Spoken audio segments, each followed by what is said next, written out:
that back in the fall of 2020, our board went through a series of meetings where they were trying to decide when Medicaid Transformation Project, this federal waiver is done, does the ACH have a reason to exist? And there were three options that got presented. One was we close our doors at the end of the waiver. The second was we close our doors when we run out of waiver money. And the third is that we have a purpose. We have a purpose for being. And this is the statement that the board came up with. And it replaced a mission statement that said the North Sound ACH is trying to improve the health of people who live in this five-county region. And instead, it says we exist to advance a just and inclusive culture and the necessary conditions required for all community members to thrive. That was decided and the board voted in December of 2020, and it has been our guiding premise since then. So through COVID, through remote work, through everything. And so just so that you all know, the organization that you're partnering with, this is the reason we exist. It isn't about health or the healthcare system or Medicaid or any of those other things. So if we go to the next slide, which I'm not going to envision you all having to read. What I presented to the board at that time was kind of just like how we got to where we were. And this waiver that we're working within actually was approved the first part of 2017. But the North Sound ACH came together back in 2014. I started in 2016. And it was a group of leaders from across 5 counties, 8 tribes, who came together to say, is there a way for us to not always be responding to decisions that happen at the state and the federal level? Is there any way that we can have a regional approach to strategizing and decision making? So that was the formation of this notion of an accountable community of health. And in 2014, 15, 16, there were some federal funds that came to kind of test whether we actually could do this. We were asked to come up with like a test case scenario. How can we actually do governance? What would that look like for us to do that kind of cross-sector, cross-county, cross-governance kind of decision-making structure? So we had a lot of time before 2017 occurred. And then we had 8 project areas, and I almost want to say how many people in the room were around when we had the 8 project areas. I want you to notice, if you would just keep your hands up for just a minute, it is not everyone in the room. So when we first came together in August of the fall of 2017, we had to do this project plan for the healthcare authority, and we had 100 people in the room at Everett Community College to help us write a plan, and nobody knew what the heck we were talking about, and it was all about these 8 project areas. And so the waiver was a way for us to have funds. We earned dollars, we shared dollars with partners. But something happened as we were writing that proposal, and it actually came from Marilyn Scott. And Marilyn explained to us the medicine wheel model. And so what we ended up presenting to the Healthcare Authority was not 8 project areas, but 4 overlapping, intersecting strategies that would get us to what we thought was taking care of the whole person. And so we acknowledged that we were just heavily influenced by the tribal leaders and how they described the medicine wheel approach. We get into like 2017 and we're doing our work. We have to like write a report every 6 months and get our funds, et cetera, and we sharing funds out with partners. And as we get to this point where the board is saying, so what's your plan when that waiver is done? That's when we start putting together a set of strategies.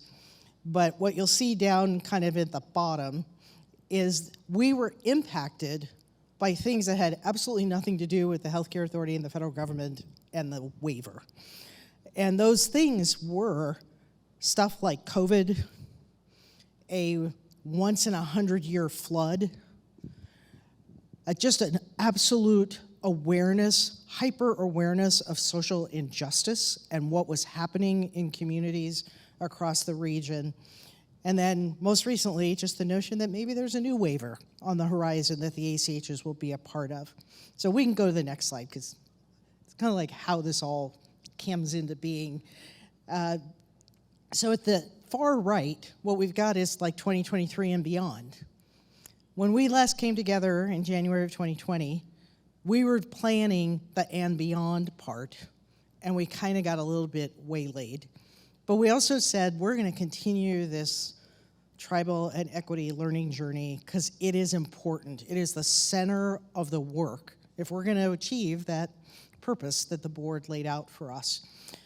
And so the things that became embedded for us, and some of them back in 2017, targeted universalism, looking at othering and belonging, how do we actually bridge instead of breaking, and then in January of 2020, we were introduced to the vital conditions for well-being. And so those are the things that we've been stirring with you all through all of those Zoom calls and our attempts at doing these convenings via Zoom, even when we've had large groups of folks together. So we'll go to the next slide. And so out of all of that, and I thought I saw Nika recently, maybe she's out there, we have been gathering information from our partners from the beginning, from 2017 forward. And so this collaborative action network really is this compilation pulling out ideas from what you all have told us. So every 6 months, we would be asking partners, so what are you going to do when the waiver's done? What are you going to sustain? What are the things that would help you be able to sustain this work? And Nika and others on the team just kept pulling this information for us as we began formulating this notion of creating a collaborative action network, a learning and action network. And whenever you name things, you always, like, at least Monty knows, I'm not a big fan of naming things because naming things makes take on an identity. And so we formed this collaborative action network, but it's all because of what you told us.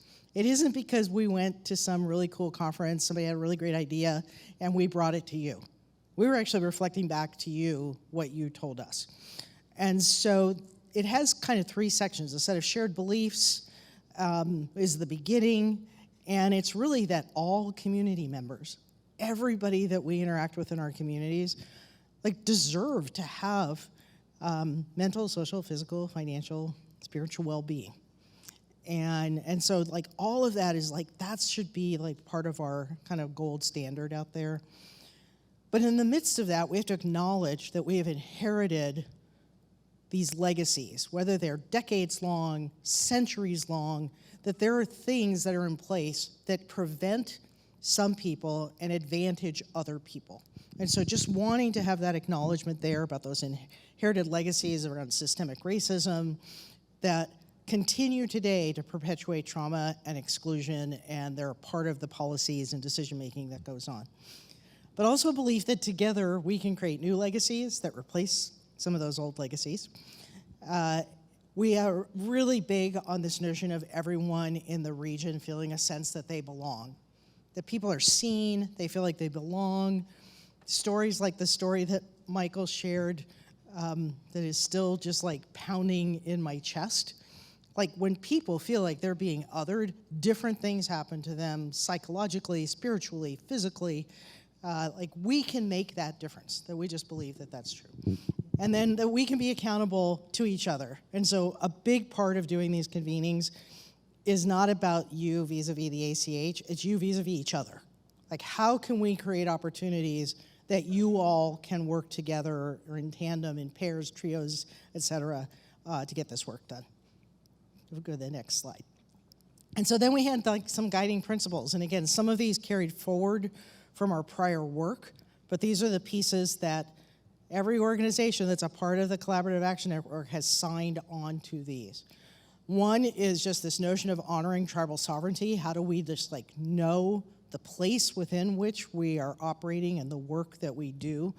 That there's so much that has been shared with us, generosity from each of the tribes around the wisdoms of how do you work with community? How do you have the best interests of community at heart? There's so much.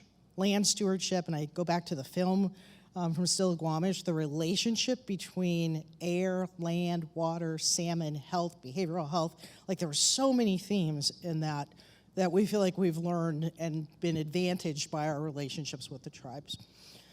The notion that this stuff is place-based, and I love every corner of this region, but what works in Everett might not work on Lopez Island. Very often what might work in a small community can be brought to scale in a larger community, but things don't work that way, going in the other direction. So where we are and who we're working with is really, really important. We are using targeted universalism, and we're going to have a mechanism for everybody to learn what that is, for those who don't know what that is. But it's really this notion that we do not believe in the zero-sum approach.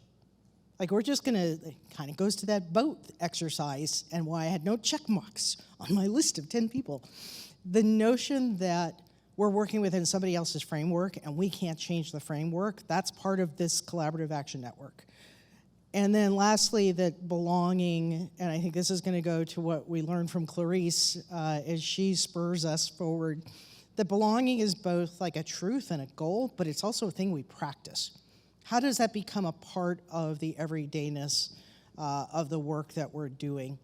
And that's really the only way that we get to that, the board's idea of why does North Sound ACH exist, is if we actually incorporate all of those things. So you're gonna see this language. I know that some of you have probably heard me go through these slides, I don't know, like a dozen times.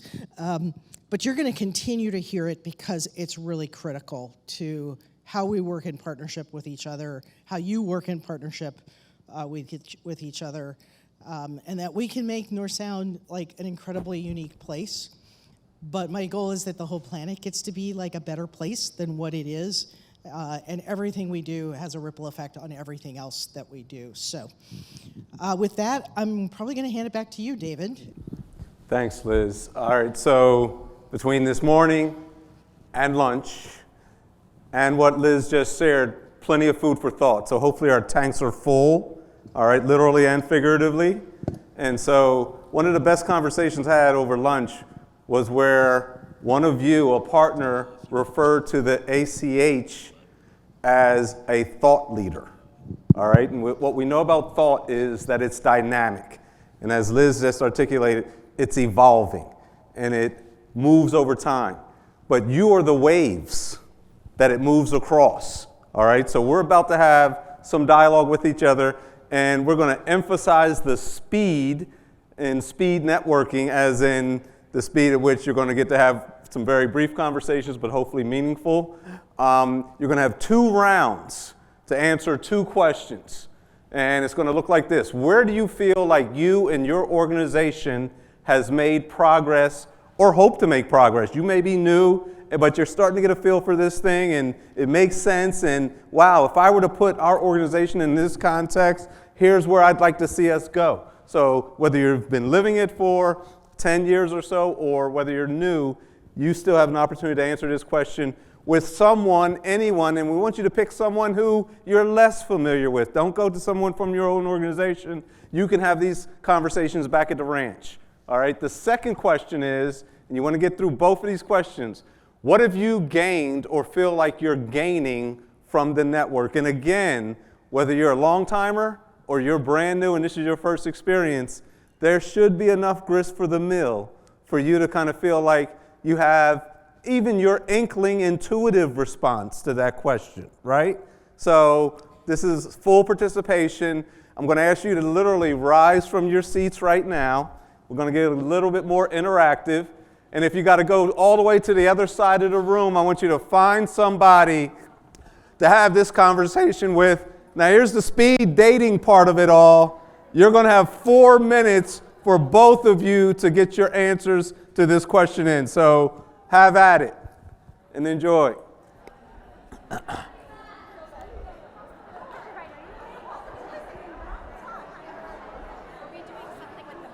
We're going to migrate into the hallway here for a big closing circle. We're going to have some sharing. Make your way this way. You're literally following me.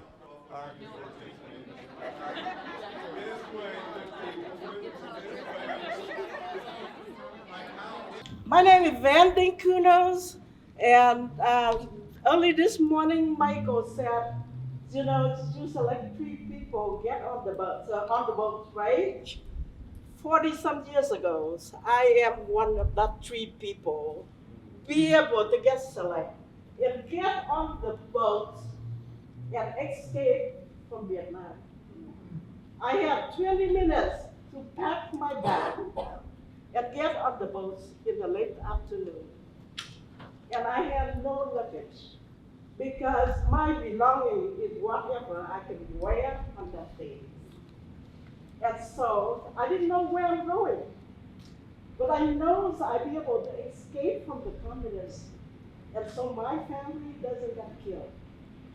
We said, don't care, we will land it. Wherever landed is still better than what the conditions we live in here. And I'm so sorry. I think they're still a little bit helpful. If you can use that, it'll still come out of the thing. All right, I will. Yes. So anyway, I was on the boat for 11 days. I thought that's a short ride. Oh my God, I am so wrong. In 11 days, after 4 days on the boat, we no longer have food and water to survive. And some of the people on my boat did not make it. In the first time in my life, we had to rolling the people in my boat and say goodbye. So when I keep hearing everybody you telling, oh, I born and raised in Everett. No, I born in the first 15 years of my life in Vietnam. And from there, I got put in the refugee camp in the Philippines. And from the camp from the Philippines, I'm going to the Guam refugee camp. And from there, I go to the Wake Island refugee camp. Then from there, I go to Arkansas refugee camp. And finally, my family got sponsored and get out of the last refugee camp, and I went to northern Minnesota. So just picture the kids had no winter clothes, arrived in Minnesota, at the depth of the winter, the snow falling, and I had no winter clothes. I don't want to have anything to do with snow after I arrived when I had no winter clothes and no shoe. So finally, I be able to get the full scholarship and go to University of Minnesota. I got trained as a biochemist. And I worked in the research field for some time. And all of a sudden, I go through midlife crisis very, very early, in the mid-20s. I said, what the heck with it? I'm quit. I go and do volunteer, and I'm landed in the job at the social services game manager. I've been working with the refugee and immigrant and migrant most of my adult life. And I never pictured myself after using my science background and taking care of the people during COVID. And during COVID, the person, I picked up the phone and I called that Liz. And I said, Liz, what I'm doing right now? Because I have so many people who have no job, no food, and also no money for rent. I expect, she said, well, let's see what we can do for you. No, the answer is, I will come down there and meet with you and see what the plan we put it together so we can support the people which they need our help. And I said, oh my God. The first time in my career, I had somebody said they would run down to Everett and meet with me and help me out. So from there on, I learned a lot through the ACH system. And I followed through the T, and I said, I have to be strong. Doesn't matter if I have to pee in the pen, I will hiding from my client. I will put in the bold faith and I will say everything will be okay. We will get that, what we get it. We get it for you, and I promise you, at the end of the day, we are okay. So that's what I live with, to be strong. Be friendly and caring. I'm a mean person. You haven't seen the other side of Van being Kuno. Some of us have. I am a bulldog. When I bite, I don't let it go. But I apply to be friendly, be caring, particular with my client. I will never mean or never say anything, hurtful and make my client feel bad about it. Be professional. Doesn't matter if you don't agree with the person, you're willing to listen. And Cynthia noted a lot, and actually we got into a fight a couple of times. At that time, we're not really professional on that part. But 99% of my time, I am professional and working with people. I respect everybody. Be creative. Just list this, me, that thing. When we stand in the parking lots at every community college, in the middle of the height of the COVID, she said, "Man, think outside of the box. Just think the ideal situation you can do and go for it." And that's what I did. I'd be able to get money to pay rent for my client. I'd be able to get food on the table. I'd be able to get vaccine for the BIPOC community, refugee, and immigrant. Because the regular system doesn't work for us, we create our own. We had the vaccine clinic, and as today, we vaccinated about 14,000 BIPOC refugee, immigrant, and migrants. When I contact the county for the PPE, they said, "Okay, we give you the 5 county, 2,000 masks. So we need to fight with each other who the strongest and who the fastest you will get the mask." We created our own system. We're talking with the company who making masks, who willing to donate.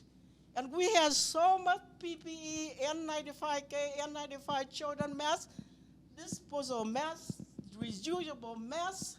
And so we share with our brother and sister in Tucson County, King County, Pierre County, Snohomish, Skagit, Whatcom, San Juan, Island County, and also Yakima County.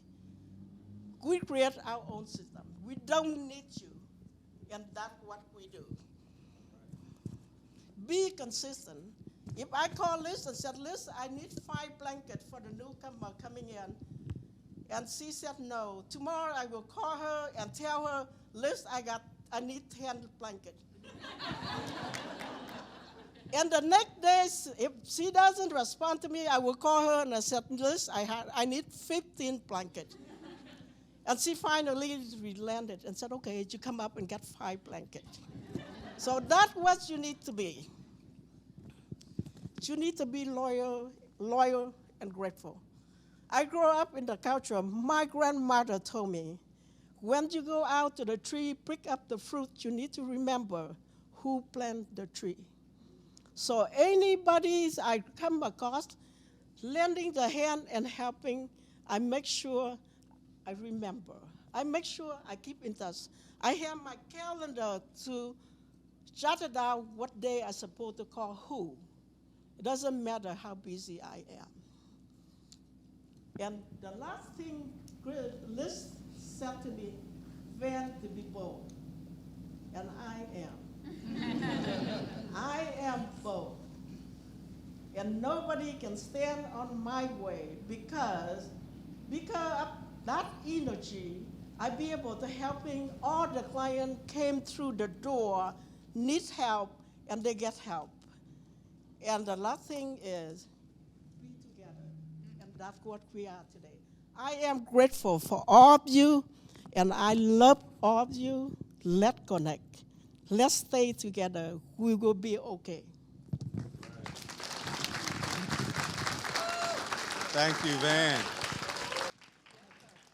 Van actually is part of really part of my story. When I started, so my name is Cynthia Andrews. I am the Diversity, Equity, and Inclusion Manager for Homage Senior Services, which is just about a mile down the street here. 35 years ago, I was a diversity trainer. That's when I met Van.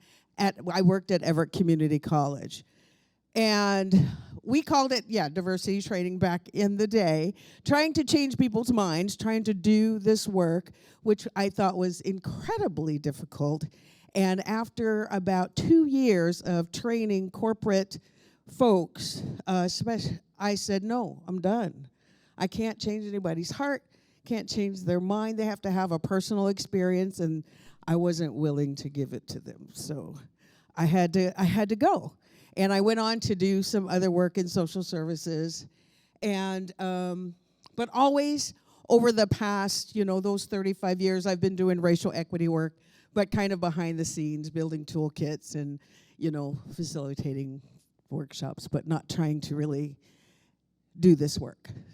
And left for quite a while, had major experience in Georgia, where I was I grew up here.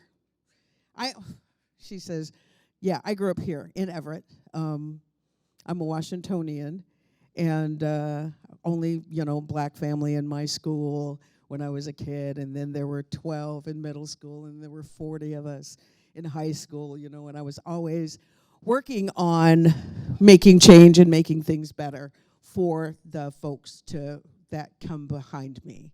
And so I remember even lobbying for the school district to make Martin Luther King Day a holiday.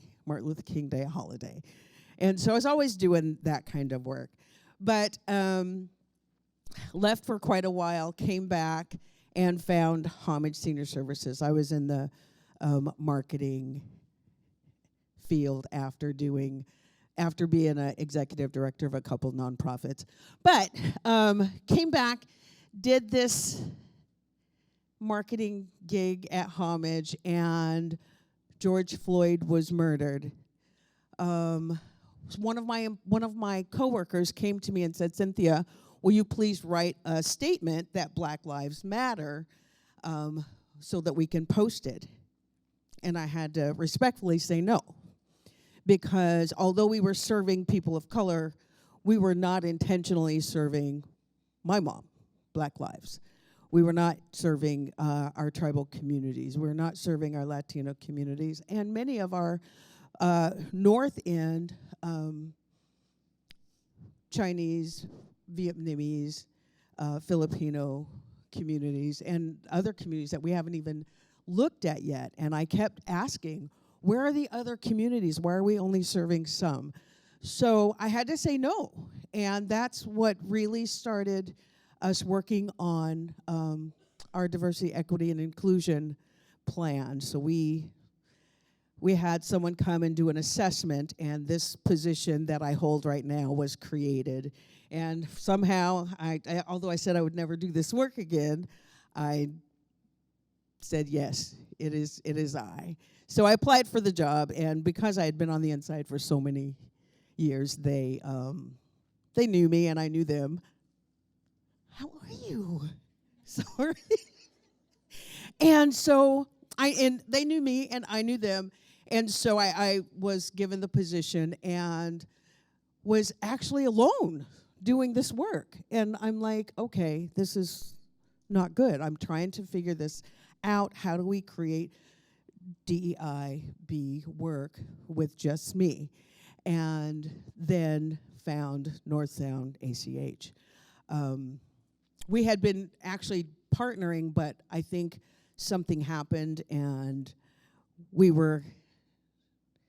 didn't have a representative that was really doing this. So I volunteered to start going to the cohorts, and I signed up for every single cohort.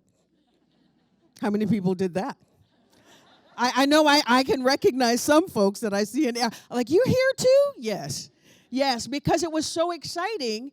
And so, it was exciting, first of all, that they were, as David was talking earlier, that they were involved in thought leadership. It's like this is some amazing work, but we've got to think this through and we've got to talk this through.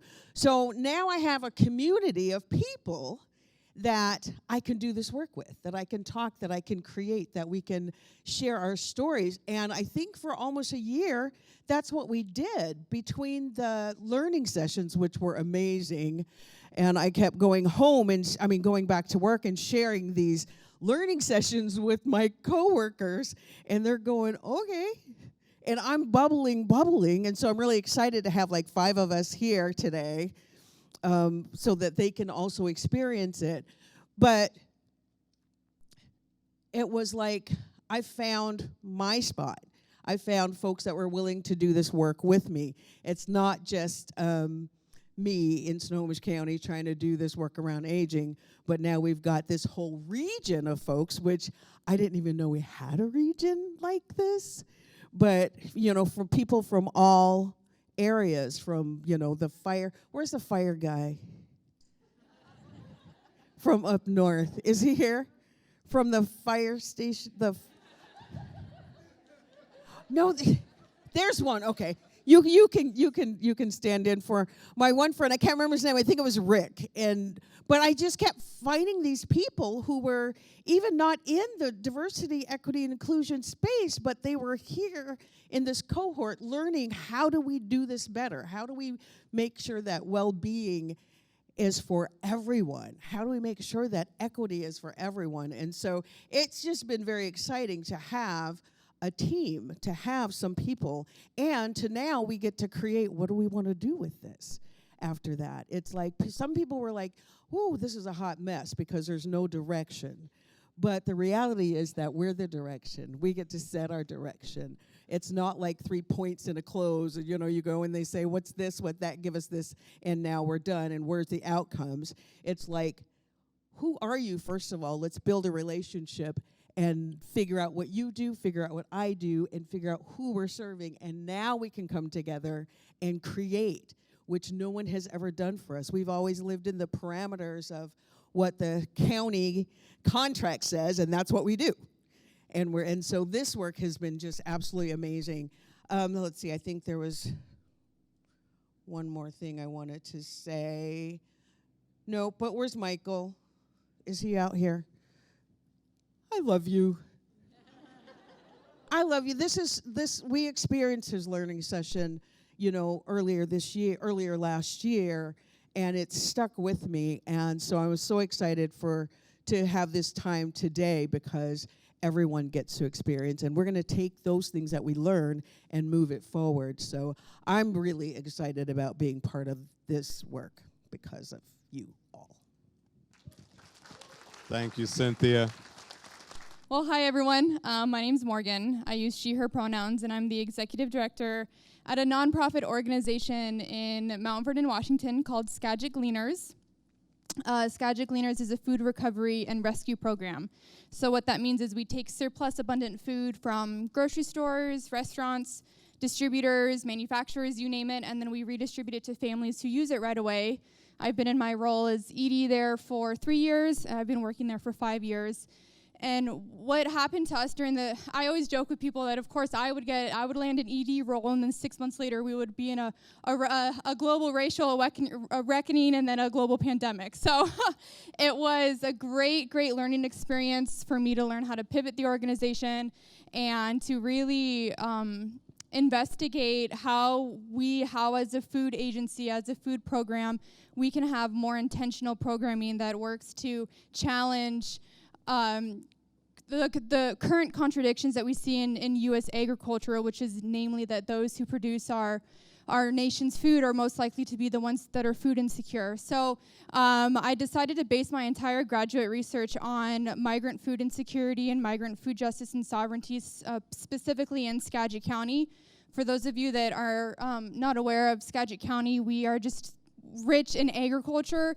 We're a world-renowned producer for a lot of the spinach seed that we see. But between Skagit County and Snohomish counties, we make like 75% of the beet seed and spinach seed for the entire world. So it goes to no surprise that we have a lot of seasonal migrant farm worker labor in Skagit County. And what's even more alarming is that if we look at food insecurity stats, we see in 2020, food insecurity affected about 8% of white households, 17 to 19% of Hispanic or Black Indigenous households. And then if you look at food insecurity stats for farm workers, that number goes all the way up between 55 to 65% compared to 8% of white counterparts. And then if you're an undocumented migrant farm worker, then that goes all the way up to 90% likely of being food insecure. So our organization has really made it an intentional objective to look more at this system and to create intentional programming that works to decolonize traditional food systems, to create an oppositional framework for food systems, and what that could look like is more of a community-driven food system, looking at more intentional Mexican indigenous farm programs, so really scaling up BIPOC-owned farms. And I guess what I'm trying to say is over the course of 3 years, we've grown from a food insecurity organization in the means of just grocery rescue and food rescue, but really looking at collectively how can we be a part of a bigger conversation and create more of a systemic change in our agricultural system. And North Sound ACH has been the place where I've been able to share those ideas with. North Sound ACH has really created a collaborative space. It's strengthened our understanding of how we can challenge a racialized food system, and more importantly, it's really embraced this. I've always had this crazy idea. I've never liked food banks, and I always felt weird talking in Skagit County, like, oh, I don't like food banks, but you people, don't you kind of work at a food bank? I'm like, yeah, but and the reason why I have an issue with food banks is because a lot of times, not all food banks, but a lot of times, food banks are treating it just a symptom of hunger, and I think as an anti-hunger organization, food banks especially have a moral obligation to look more upstream, to do more wage advocacy, more or more immigration advocacy, things like that. So now I forgot where I was going, but anyway, so North Sound ACH has really fostered those ideas with me and have helped our organization grow in this space. And yeah, that's all I have. Thank you. Thank you, Morgan. Good job. Yeah, hi everybody. So I'm just gonna get off, and I know y'all have been standing for a second, so if anybody wants to sit down, you are more than welcome to. Let's just chill, whatever, My name is Arra Rael, she, her pronouns. I am the Diversity, Equity, Inclusion, and Belonging Manager for the Center for Human Services. And to give a little spiel about CHS, we have been around for over 50 years, and we serve the behavioral health needs of Snohomish and King County. We have 5 different departments. We have mental health. We have community-based intensive services, which has a bunch of stuff underneath it. We have family support services. We have our SUD treatment program. And we have our BHI, behavioral health integration, which means that we actually have short-term therapy in some of the clinics. I believe five different clinics in the South Snohomish area. And that's what we do. That is CHS in a nutshell. We've been serving the community for a really long time. And I actually just very recently celebrated my 1-year anniversary here at CHS on January 5th. Yeah, it has been a journey. This is the first time CHS has ever created a DIB program, first time they've ever hired for a DIB manager position. And you know what? I've heard so many vulnerable stories about where we came from, and I wanted to share a little bit of mine because I think it's really important. I've never worked in nonprofit. I've never worked in behavioral health. I've never worked in social services. I've never worked in this field before. And when I got hired, actually my most professional, I was a printer. I was a digital printer. I was printing blueprints. I was doing marketing materials. I was working in Seattle. And I jumped from that and went through the pandemic. I worked there for 6 years. And then I left last October. no, not last October, 2 Octobers ago, I left, went into another production job, and then I saw this posting for CHS looking for a DEI manager, and I'm just like, you know what? I've never worked in this field, but it so resonated with me. It's so resonant. I'm just like, but I could do this. I can do this. Like, all the things that were in that job posting, I was like, I've lived it. I've done the work. Even though my resume didn't say any of that, even though like my schooling didn't say any of that, I did it. I've lived it. I've advocated. I've demonstrated. I have done the legwork. And I'm like, will this organization give me a chance? So I did it. Like, I had just started a job like a month and a half beforehand. So I submitted my resume, and I remember it so clearly. I submitted it the week of Thanksgiving, or Indigenous Peoples Day. And so I didn't hear anything back, but the minute the holiday was over, I heard from HR, be like, hey, we'd love to see you. And it just kind of rolled from there, and they made an offer in early December. I started January 5th. And now here I am a little over a year later in front of like the biggest audience I've ever like spoken in front of, listening to what I'm saying, and I am grateful. If there's anything that I've learned from Northtown ASIC, what have I gleaned in the last year? It's all of you. Whatever I'm building here in this program, whatever we are building, and I have a good portion of our leadership here. All of this legwork, how I was able to step into the position with no professional experience, that was paved by them. This wasn't born out of a vacuum, and if anything, if there's anything we need to glean from that, we are stronger together. Things are polarities. We're not doing either or thinking. We're not sinking into those white supremacy ideals that scare us. And it is scary to think about. It is scary to think that all of these injustices, these systemic issues, we breathe. We don't even recognize we're steeped in it. And so with that, if I started this job a year ago and we joined the cohorts, that was like my first email from Beretta, was like, hey, you're gonna be part of this equity cohort. I was like, okay, what does that mean? Like, and I remember the first learning session. I cannot say that I've developed what I've done at CHS without the direct input of Northtown ACH. I've been a part of this network since last February, March. And the opportunities I've been given to learn, to hear, to sit with, to listen.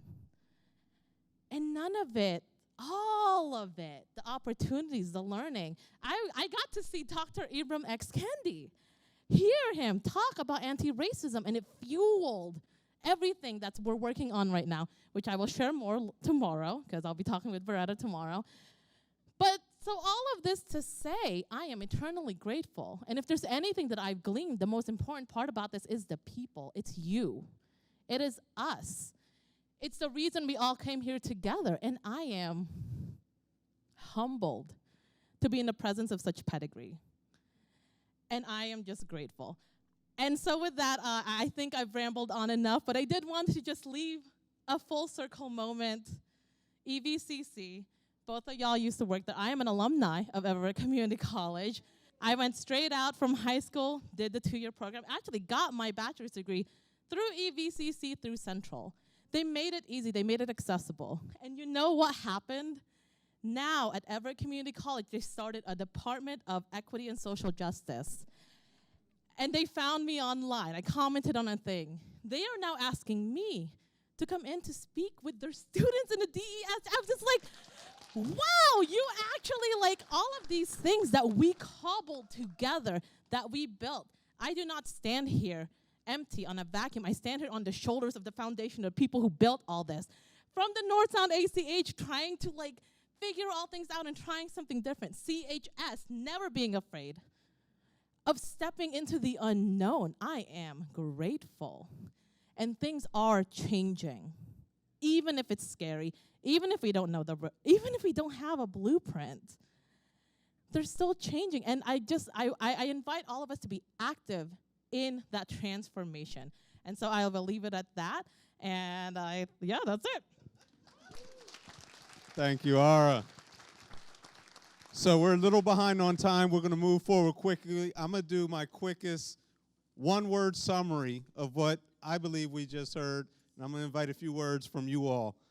So I heard people have learned, been heard, been seen, been discovered, have flourished, and have been bold together within the North Sound ACH.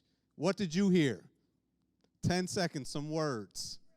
Inspired, accepted, grateful, strength, yes. Humbled, yes. And what I hear over here? Dismantle, yes. Right, they weren't dismantled, they're dismantling, maybe. Okay, we get it. We knew where you were going with that. I heard something else. What did I hear? Challenged. No growth without challenge, right? And sometimes the biggest challenge is our own skinny limbs, right? That fear. How far can I really go? What will they think of me? A lot of so-called, quote, normal, straight people are wondering how far can I go, just like everybody else is wondering the same thing, right? There's some food and snacks on the other side. Let's try to reconvene about 10 after in the main room. Thank you very much for a great session. What's our 8-word vision for kind of our North Star? Knowing that maybe we have different North Stars, but they are in the same galaxy. What are those 8 words that would start to describe your final destination? And much like the networks of networks in the food system, it's like, what are the results? How is the world different as a result of us working together differently? What results and what impacts? 8 words. If some of you may actually want to draw something. Maybe there's some figure, there's something that would indicate. Some of you may be thinking at the neighborhood level, some of you may be looking at regional.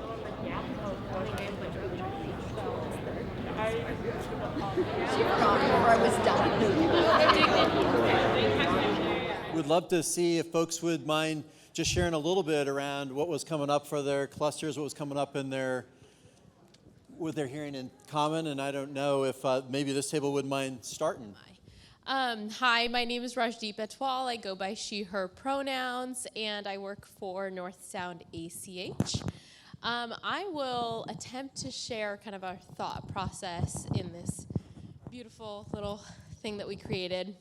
Our table had some really rich conversations in diversity and equity and what is our mission and where we're going. And so kind of our center point here is all people will get services without restrictions. And I think one of the bigger pieces of why we're here today is ensuring that the folks who are getting the services aren't having to jump through 1,020,000 loopholes to get that service, and not to even begin to kind of talk about language barriers and access to care. And we have resource deserts as well that add additional loopholes and barriers that we're all here today to try to combat those.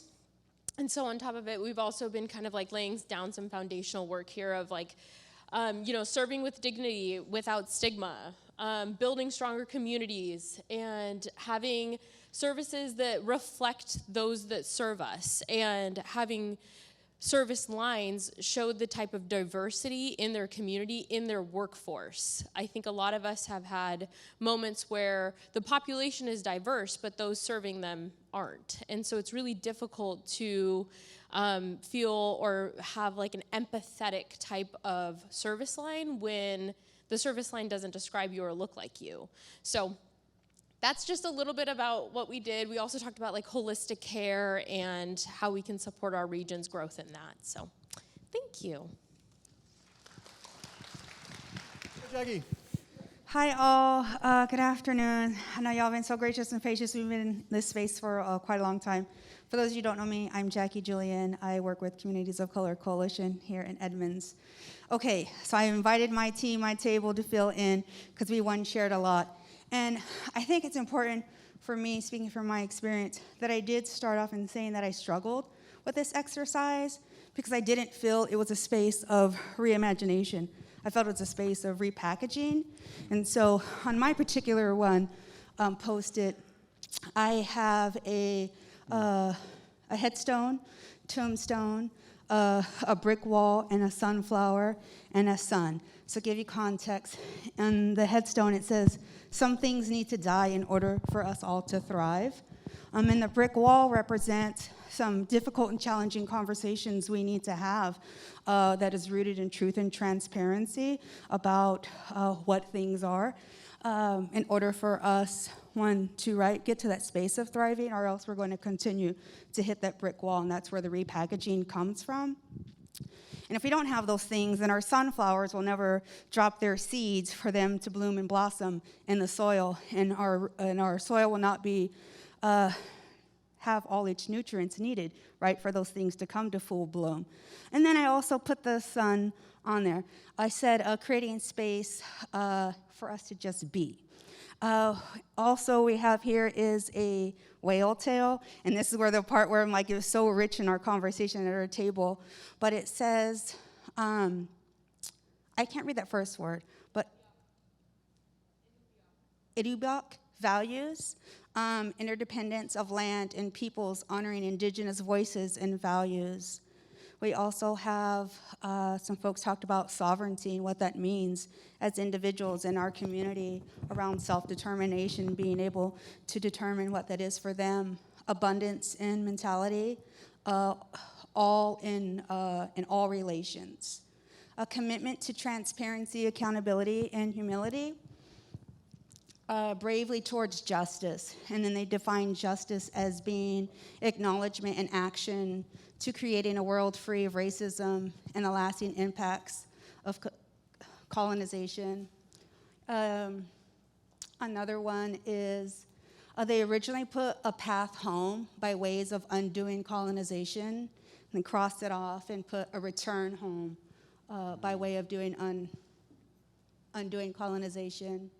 And then finally, we had to dismantle systems that create and contribute and are byproducts to generational trauma, a destination, a space that is safe and healing, where safe healing can occur. So that was our table. Wow. Thank you, Jackie. Yeah. I'm Sarah Lane, and my pronouns are she, her. I am here with Health Ministries Network in Whatcom, Skagit Island, and San Juan counties. And I'm also going to put in a plug because I'm on the board for the Makeshift Art Space, so I'm going to be representing them tomorrow. And we're all sitting at the table together. So we had a really different group of ideas. Some were walkable green spaces. I mean, walkable spaces with green edges, basic human needs and requirements. Another was the freedom to experiment and make mistakes, and redefining health and happiness based on individual experience. And then just a lot of illustrations, communities, collaboration. And I think all of that, is stuff that we've talked about. The one that I feel really close to is reflecting in each other the soul's worth. And we can call that the soul, or we can call that the human worth. But I think that that's something that we can all do at this moment, is moving through the world, reflecting the worth that we see in other people by honoring them and their humanity and independence. So I think all those things kind of feed into it. Great. Thank you for that. Good afternoon, everyone. I'm Denita Price, Pioneer Human Services. And our table actually, I'm not sure where all of our table stuff is, but we had a few of just words that we had, but the one that I wanted to focus on was the actual business model of, it's more than eight words. So, an international model of how to operationalize a restorative, equitable, measurable, solution-based model, and I put a repeatable business model, focused and centered on humans, a restorative business model, a sustainable business model, a global business model. One of the things that we talked about at our table was, and I said to them, there's so much money that's out there, that we have to go through so much to just get a little for just the basic human needs of what we do. And as I looked at the board in the back, we're pointing out all the how-tos. How do we do this? How? It's the how that we get stuck on, or it's the how that perhaps is the barrier. And in the business of even nonprofit or for-profit or whatever it is that we do, the how is quite important. The why we do it, I think we all collectively understand the why of what we do, but how do we get there so that we can measure it? At our table, we talked about the measurement of having to measure the impact of the human condition, the impact of the human change, and there's a human that's behind that. So when you put an assessment in front of it, it just seems dehumanizing, right? So how do we do it in a humane way? But we have to measure it, because you need the money to do the work. You need the money to do the work unless you don't. I always say that. Anybody who works with me, if I say that, unless you don't need money. As I listened earlier, the thing that really moved for me to get there is that we should no longer have to fight to be the smartest, the fastest, the prettiest in the room, for those that are pretty. I don't consider myself pretty, but, and that's not a bad thing, I just don't. I'm an athlete. Athletes aren't pretty. So, as I told somewhere earlier, I'm going to try to be a girl and put on some chapstick. But we do need certain resources. It doesn't always have to mean money. We are humans that are behind these numbers. We are humans that are behind this, and to measure it for the impact of humans can be hard.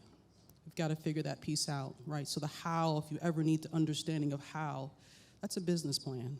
That's a business conversation if you're in the business of, right? But there's a human, just remember that there's a human that's behind those numbers, that's behind the assessment, that's behind all the papers that we write. Rob and I work together.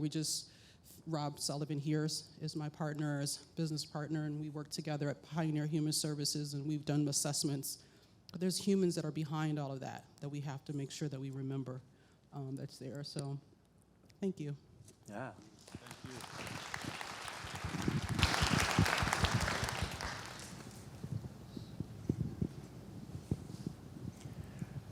Reminds me a little bit of the powerful learning session around data justice, right? So how do we use measurement in a way, some of you may recall some of the friends I think that Xenia introduced us to, around how data is either being used to dehumanize or to mask inequities, and whose voice, and how do we not overly preference data, but how do we really at the same time make sure that measurement is helping to hold us accountable.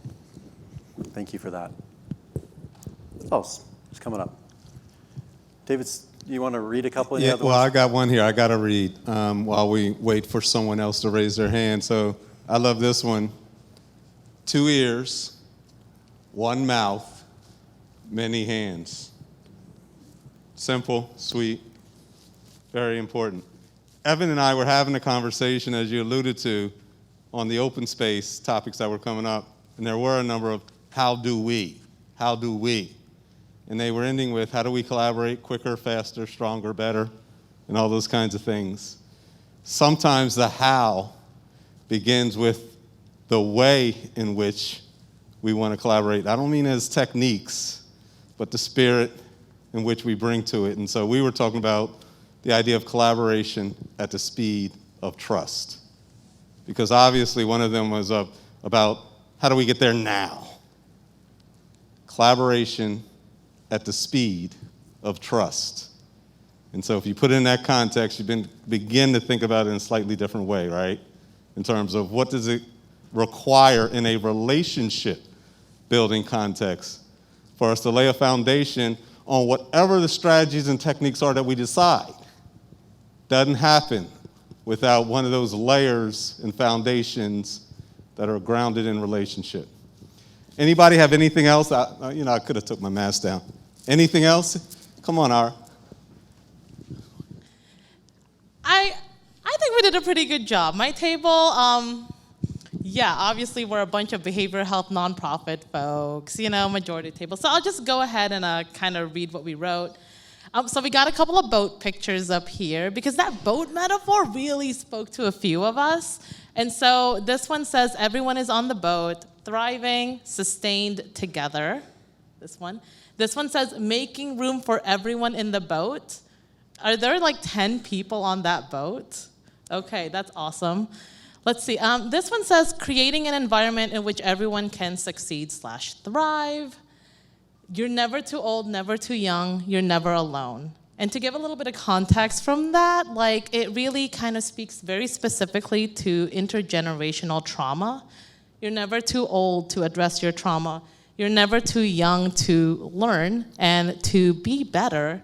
And you're never doing it alone. So I really like that. This one says filling in the gaps in our already existing services. It's like we do have gaps in, like we're already doing the work, so addressing those gaps I think it's nice to have that highlighted. Let's see.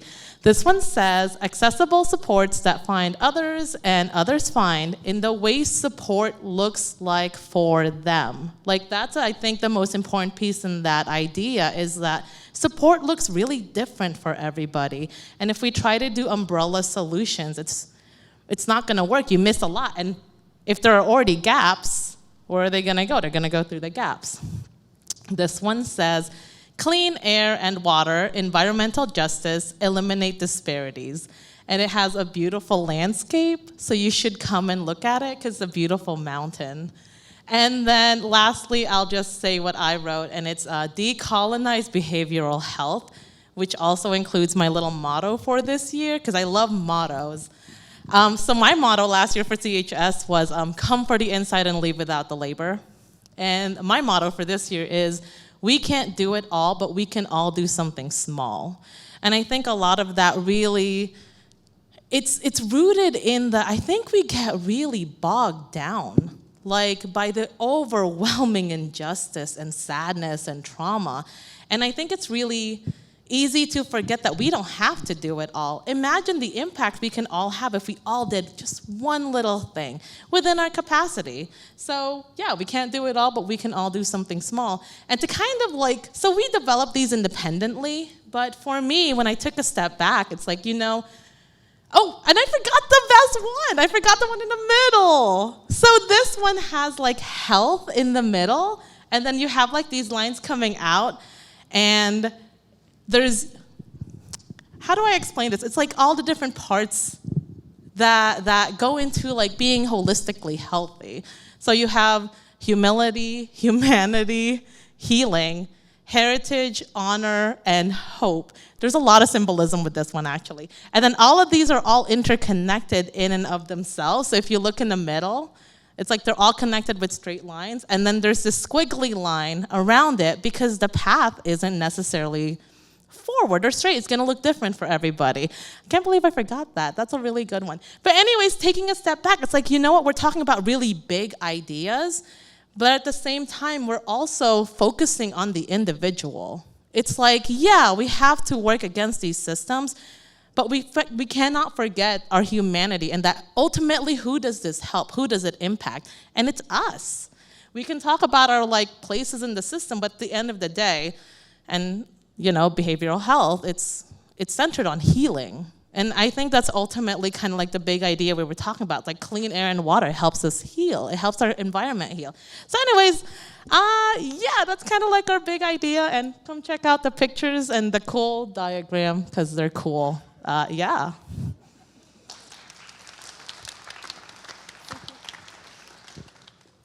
We're going to start to move towards kind of closing the space, and we're going to have our friend Michael Tooncap help us on that front as he opened the space with us.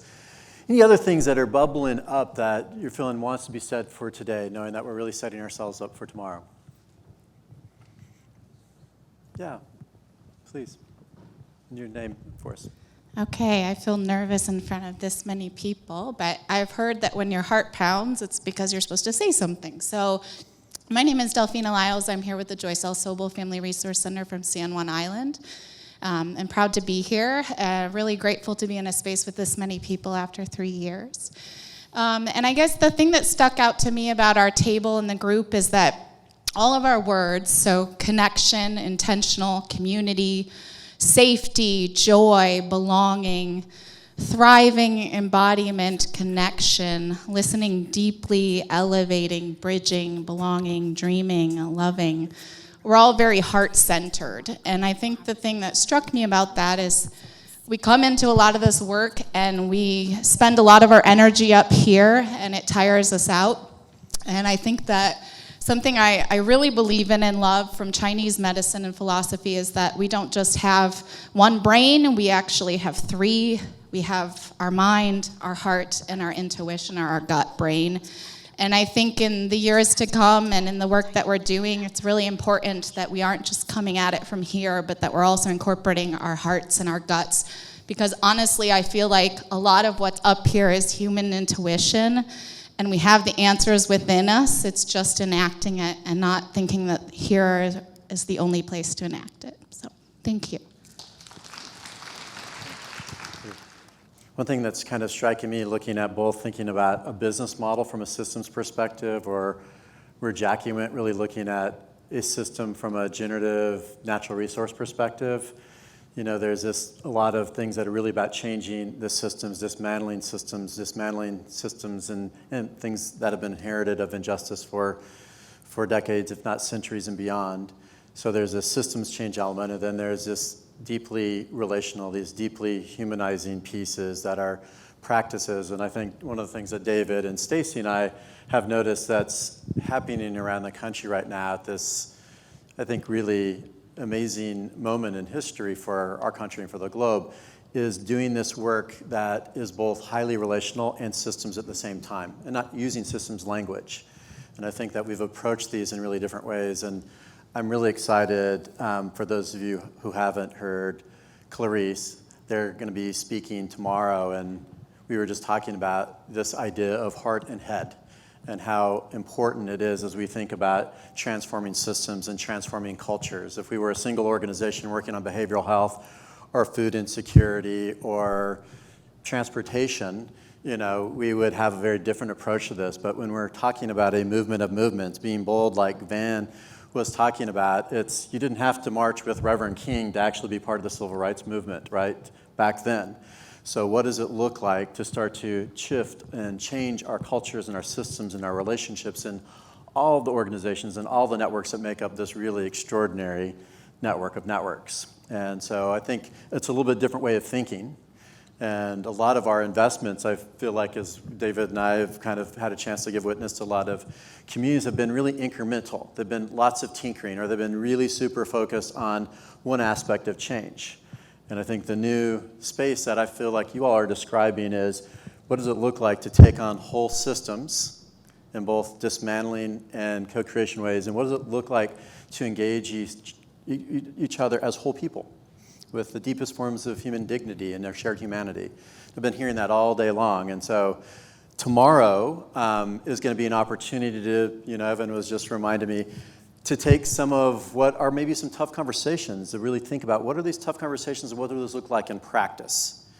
And to start to take some of these ideas and say, how do we distill down the things that we actually might be committed to learning and acting on together to really actually harness the power and promise of this extraordinary network?